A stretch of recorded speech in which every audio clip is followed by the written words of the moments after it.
Let's bring Dean into the conversation. Hi, my name is Dean Lucas, and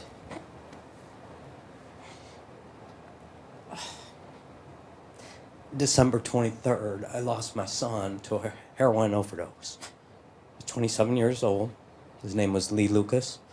He left his mom and I here, his younger brother, and more importantly, a 10-year-old beautiful daughter. He tried over and over to get into inpatient. So what you just said, you're not changing anything, that doesn't really make me feel all warm and fuzzy. He tried over and over. I've got a list here. He would call daily trying to get in, and nothing would cover him. And when he finally did get into an inpatient, he was in there for 2 weeks. And from what I understand, if he was under 18, he could have been in longer, maybe up to 6 months. Not changing, it doesn't really, it's not doing it for me.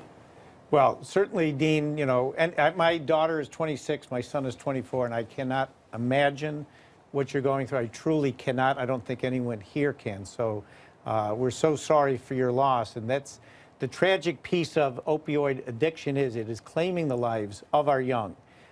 In a lot of cases, it's individuals that took painkillers that they weren't informed of how addictive they are. And then all of a sudden, being addicted, but they don't have a prescription, they switch to heroin. And in some cases, this heroin is laced with other synthetics that are way more powerful.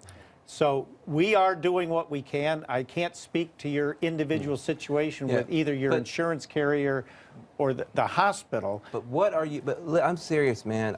People are sitting on a white-hot stove on this issue. People are calling folks right now trying to get help. They call all over the county. Sometimes they call all over the state, and they cannot get help when they're asking for it, and I don't see the urgency. What are you guys going to do? I appreciate you passing the other thing, but what are you going to do now to get these... You got so much urgency for a wall, but people who are on this side of that wall need help. Well, I will also say, I am going to say that these are typically state issues. The treatment is by the state. The I live in New York. I do. You represent New York.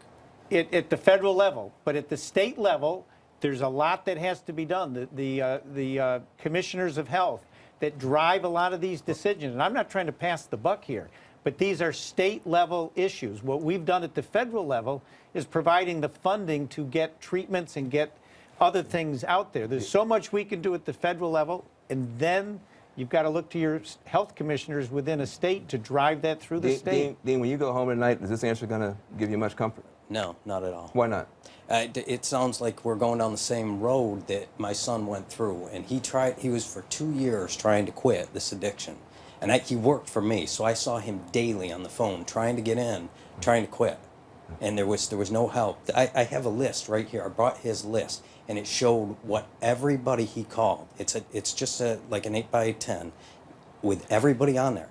And I believe you, and I think you need to deal with your county health commissioner. You should call the governor, Andrew Cuomo, our governor, and say, Governor, you got to step it up in New York. You've got to do it. Speaking of people